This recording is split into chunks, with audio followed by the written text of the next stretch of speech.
नमस्कार, मैं हूं आपके साथ इश्तियाक अहमद और आप देख रहे हैं आर्य न्यूज बुलेटिन की शुरुआत करेंगे इस वक्त बड़ी और अहम खबर से, जहां पर समाजवादी पार्टी सुप्रीमो अखिलेश यादव का ट्वीट सामने आया है और उन्होंने बीजेपी सरकार पर निशाना साधा। इस वक्त की बड़ी और अहम खबर, जहां पर बीजेपी सरकार पर अखिलेश का निशाना सामने आया। वहीं आपको बता दें, अखिलेश यादव ने ट्वीट कर योगी सरकार पर तंज किया है। उन्होंने कहा 54 गुजरे, 6 महीने बचे, ये अखिलेश यादव ने कहा है। और वहीं दम्भी सरकार के सिर्फ 6 महीने बचे हुए हैं, ये अखिलेश यादव ने कहा। वहीं आपको बता दें, किसान, गरीब, महिला, युवा पर अत्याचार, बेरोजगारी, महंगाई, नफरत और ठप कारोबार है।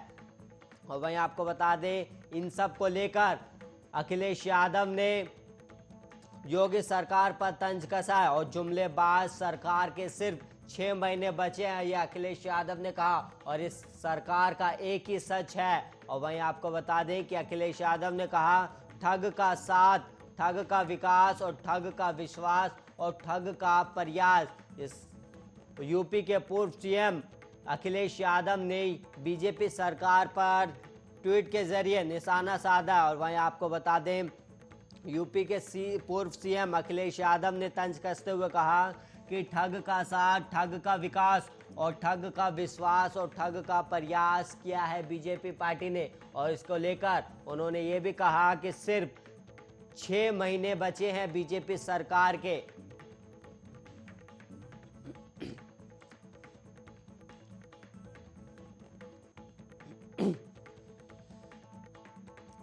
और वहीं मथुरा से एक बड़ी खबर सामने आ रही है, जहां पर मथुरा जिले में बढ़ता जा रहा है डेंगू का प्रकोप। और वहीं आपको बता दें, डेंगू के मरीजों की संख्या 360 से ज्यादा पहुंची। और वहीं आपको बता दें, बुखार से अब तक 16 लोगों की मौत हो चुकी है। इस वक्त की बड़ी और अहम खबर, जहां पर पूरे यूपी में डेंगू और वायरल फीवर का कहर है। और वहीं मथुरा जिले में अब तक बुखार से 16 लोगों की मौत हो चुकी है और जिले में स्वास्थ्य व्यवस्था पूरी तरह बदहाल नजर आ रही है। और वहीं आपको बता दें, इस वायरल फीवर और डेंगू से 25 से ज्यादा गांव संक्रमण की चपेट में आ गए हैं। और वहीं गांव में सफाई व्यवस्था के नाम पर सिर्फ खाना पूर्ति होती है। इस वक्त की बड़ी और अहम खबर, जहां पर मथुरा जिले में बढ़ता जा रहा है डेंगू का प्रकोप। और वहीं आपको बता दें, मथुरा जिले में सिर्फ 360 से ज्यादा डेंगू के मरीज पहुंच चुके हैं।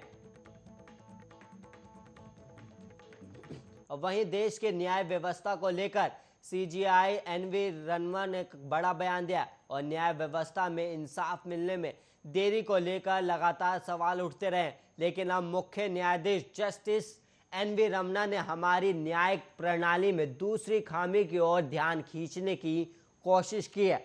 और उनके मुताबिक हमारी न्याय व्यवस्था अंग्रेजों के दौर की है और इसका भारतीयकरण करने की जरूरत है। और आम लोगों की इस परेशानियों को समझते हुए chief justice of India justice NV Ramana ने हमारी न्याय व्यवस्था के भारतीयकरण करने पर जोर दिया है। और बेंगलुरु में एक कार्यक्रम के दौरान उन्होंने कहा कि देश में अब भी गुलामी के दौर की न्याय व्यवस्था कायम है और यह हमारे लोगों के लिए ठीक नहीं है। और वहीं जस्टिस एनवी रमना ने कहा, हमारी न्याय व्यवस्था में आम लोगों को इंसाफ पाने में कई अड़चनें आती है और हमारी अदालतों की कार्यप्रणाली भारत की जटिलता के साथ मेल नहीं खाती। और वहीं मौजूदा व्यवस्था औपनिवेशिक काल की है और ये हमारे लोगों के लिए सही नहीं है और हमें न्याय और वहीं हमारी न्याय व्यवस्था के भारतीयकरण करने की ज़रूरत है। और ज़रूरत है कि हम समाज की वास्तविकता को स्वीकार करें और न्याय व्यवस्था को स्थानीय ज़रूरतों के हिसाब से ढालें। और सीजेआई रमना ने अपनी चर्चा में गांव के एक परिवार का जिक्र करते हुए कहा कि ग्रामीण इलाकों के लोग अंग्रेजी में होने वाली कानूनी कार्रवाई को नहीं समझ पाते और ऐसे में उन्हें ज़्यादा पैसे खर्च करने पड़ते हैं। और उन्होंने ये भी कहा कि गांव का कोई परिवार अपना झगड़ा सुलझाने के लिए कोर्ट में आता है तो वहां तालमेल नहीं बिठा पाता और वो कोर्ट की दलीलें नहीं समझ पाते जो ज़्यादातर अंग्रेजी में होती है। और कोर्ट की कार्रवाई इतनी जटिल होती है कि कभी कभी लोग गलत मतलब समझ लेते हैं और उन्हें कोर्ट की कार्रवाई समझने के लिए ज़्यादा पैसे खर्च करने पड़ते हैं।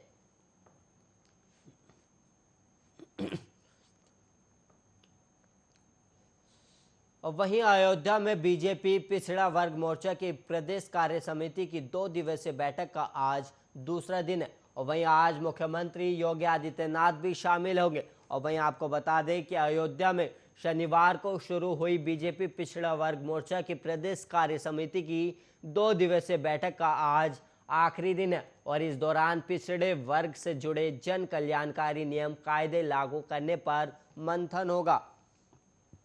डिप्टी सीएम केशव प्रसाद मौर्य भी मौजूद रहेंगे। और वहीं बीजेपी पिछड़ा वर्ग मोर्चा की प्रदेश कार्य समिति की 2 दिवसीय बैठक शनिवार को शुरू हो गई। और इसमें पिछड़े और ओबीसी मतदाताओं को एकजुट करने और उनके कल्याण के लिए योजनाओं को लागू करने पर विचार विमर्श होगा।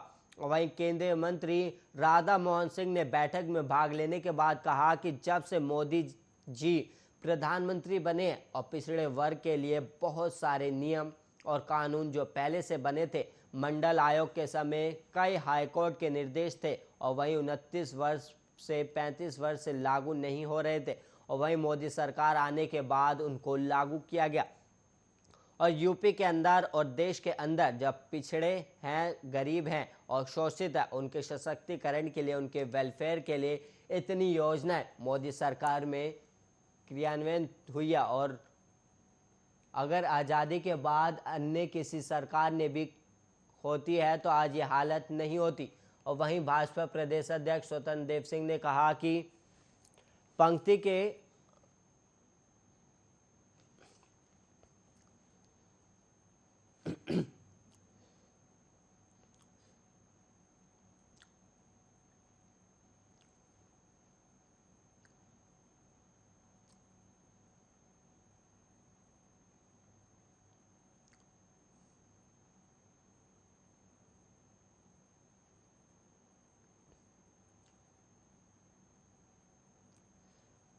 और वहीं यूपी के 4.5 साल पूरे होने के बाद अब यूपी सरकार, योगी सरकार आज अपना रिपोर्ट कार्ड पेश कर रही है। और उसी सिलसिले में योगी आदित्यनाथ लाइव है और क्या कुछ कह रहे हैं आइए आपको दिखाते हैं।